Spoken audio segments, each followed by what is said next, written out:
channel. I hope you're all doing well. In today's video, I would like to explain to you why I have been so inactive lately or the past year, and why I have changed my YouTube username from Dogo to my Icelandic courses. Last September, I started my last and final year of school, meaning that this summer I had my final tests. And for me, it was very important to do as well as possible in these tests because my future depends on the results of these tests. That of course meant that I had to prioritize my time, and the past year I've really spent much more time on schoolwork, meaning that I have had to spend less time on hobbies and horse riding. And that is really the main reason to why I have not been able to film videos, because I just really haven't had the time.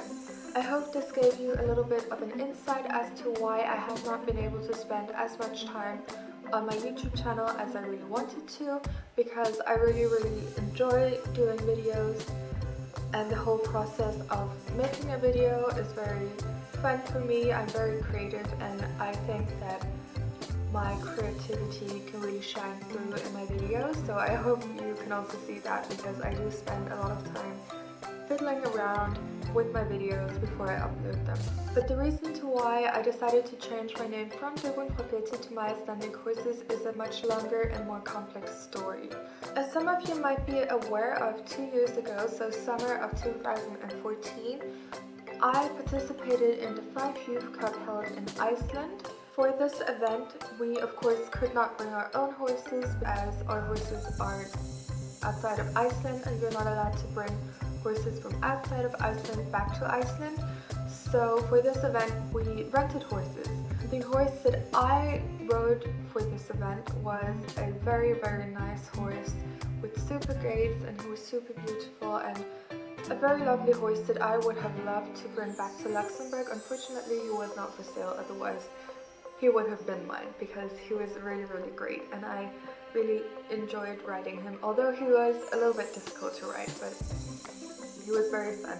He was also the horse that I rode my first ever competitions on, and he actually taught me quite a lot. I have always been a little bit afraid of riding competitions because I do not like when people look at me doing whatever I'm doing, because I get presentation anxiety, meaning that I think too much about what they're thinking and then I forget doing what I'm actually there for. So that means that when I'm riding, I kind of forget to ride, and then it just goes very bad. This was kind of the reason why I never really was into riding competitions, but obviously at the Youth Cup you compete. It's basically a training camp where you at the end of the week have to compete. So he was the horse that I rode my first competitions on, and I rode T7, 5-gate, dressage and trail. And these competitions went well.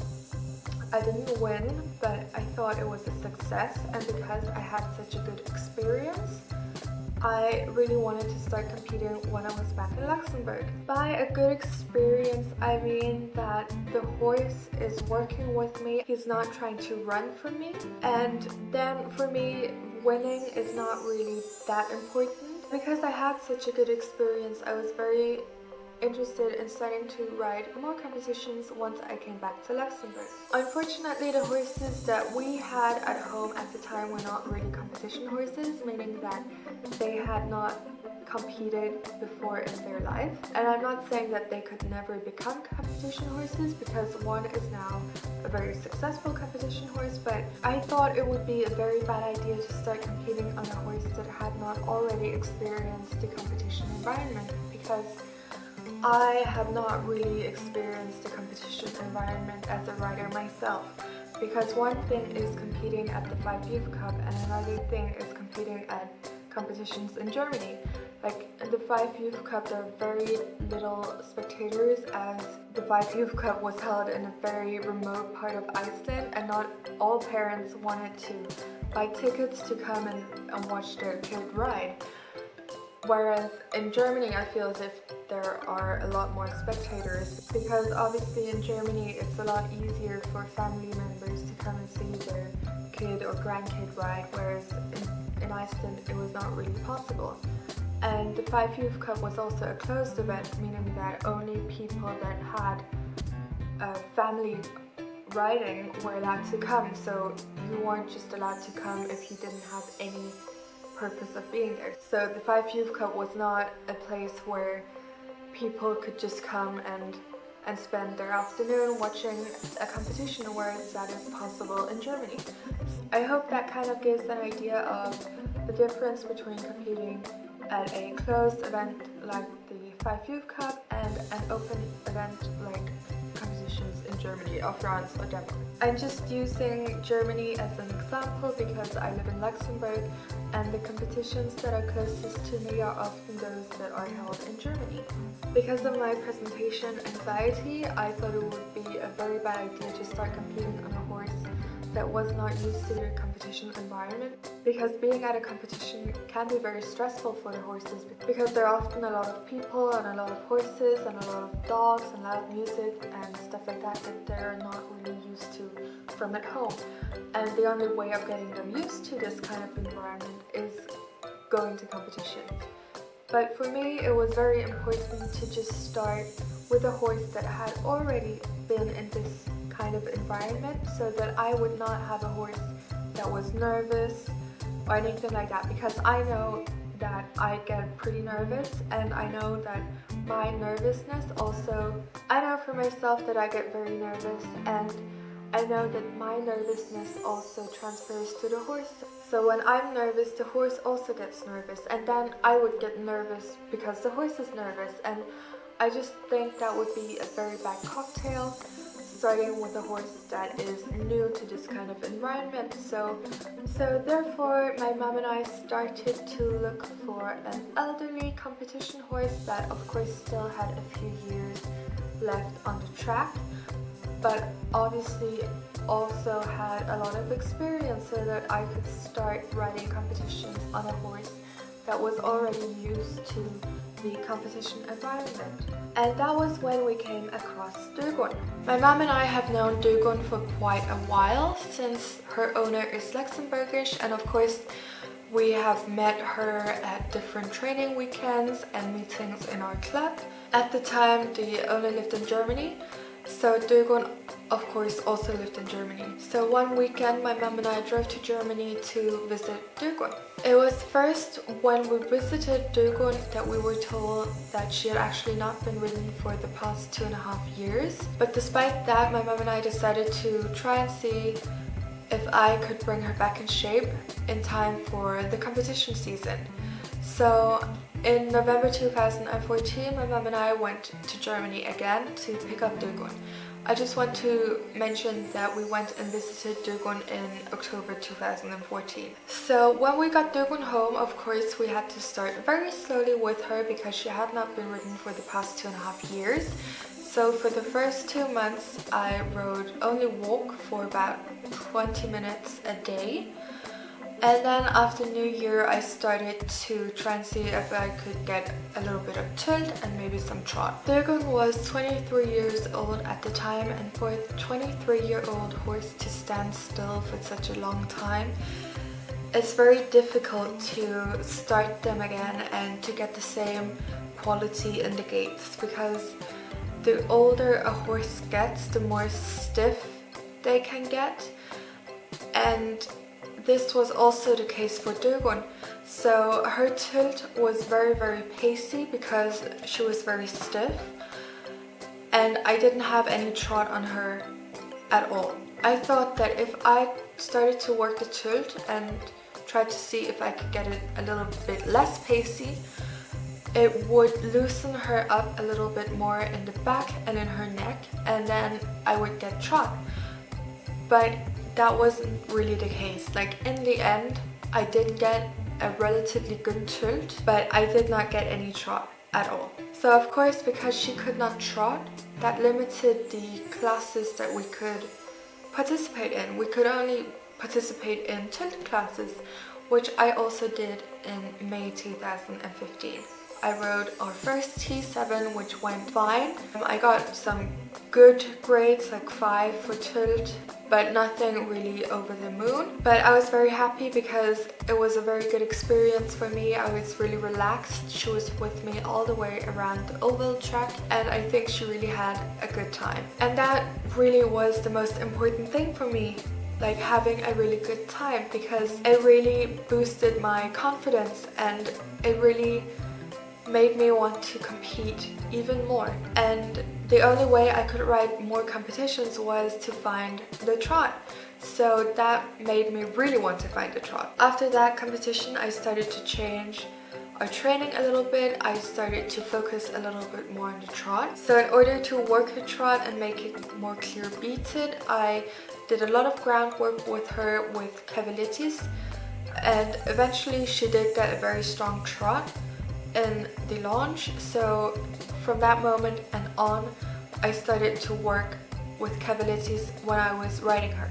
Even though she would trot with me in the launch over cavalities, and she would have a clear beaten trot after, like the 4 strides with the cavalities, once I was on her, she just did not have a very good trot. Like over the cavalities, of course, she had a fine trot, but once she was over the cavalities, the trot just wasn't good. It wasn't clear beated.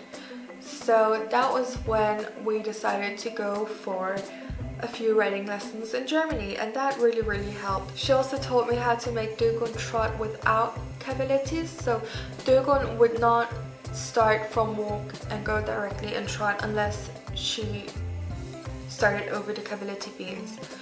So in Germany, the riding teacher actually told me how to get her in trot from walk without the use of cavaliers, and that was very useful for me because that meant I didn't need to use the cavaliers just to get her to trot. But despite that, the quality of trot never really got better. I'd say I got my first few strides in trot maybe after our first competition, so in May or June, but the time where I could really start trotting on her without having to use help was late June, early July. In 2015, there was a very bad heat wave over Europe and of course also over Luxembourg, which meant that I didn't really get to ride that much in July.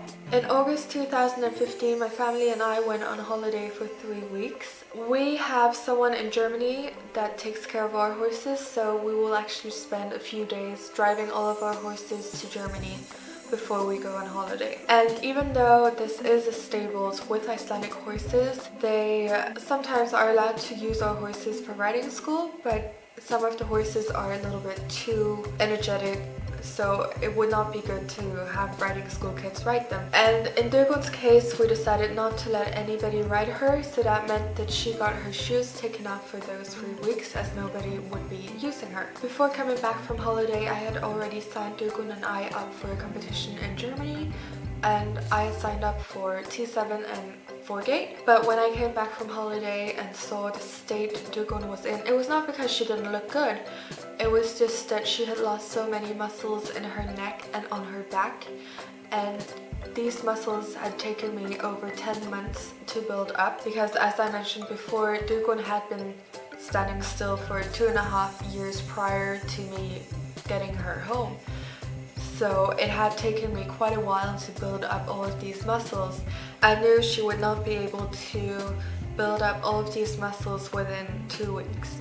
So we actually did not end up going to the competition, which made me a little bit sad because I had really looked forward to starting to ride 4 gate on her, as I had finally found a trot, and it was the last competition of the year, or at least the last competition that was somewhat close to me. As we live in Luxembourg, we do have an extra hour to drive, so going to competitions is a little bit difficult because we have that extra hour. As I mentioned in the start of this video, in September 2015 I started my last year of school, and within a few weeks after school start I realized that I did not have time to go riding every day. I used to go riding about 5 to 6 times a week, and after school start I went riding once or twice a month. I really did not have any time for horses, so that meant that my sister started to ride Dogo. My sister did not ride Dogo as often either because she also had a lot of schoolwork. So in the end, my mom decided to give Dogo back to her owner since we still had a lot of expenses on her.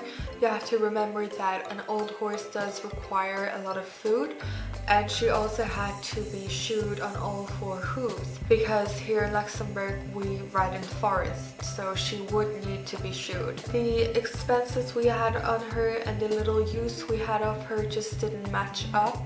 So around New Year of 2016, Dogo was picked up by her owner here in Luxembourg. Now I'm going to explain to you why I decided to change my YouTube name from Dogo Profeti to My Icelandic Horses. The reason is that when I decided to start my YouTube channel, Dogo was the only horse I rode, so she was the only horse I would ever take videos of or have other people take videos of me with her. But when I gave her back, of course I started to ride other horses, and I thought it was a little bit weird to have a channel named after a horse that I no longer rode. So now, since we have a lot of different horses that I ride, I decided to change my YouTube name to My Icelandic Horses. This name is a lot more broad, so I don't feel pressured into only making videos about one or two horses. I can make videos about all of them. That is really the reason. I hope you enjoyed this video and thought it was somewhat interesting, and if you did, please do give this video a thumbs up. It will really help me in the future. I do plan on making more content in future, so please do subscribe to my channel if you're not already subscribed. I hope the rest of your day is enjoyable, and I'll see you guys in my next video. Bye!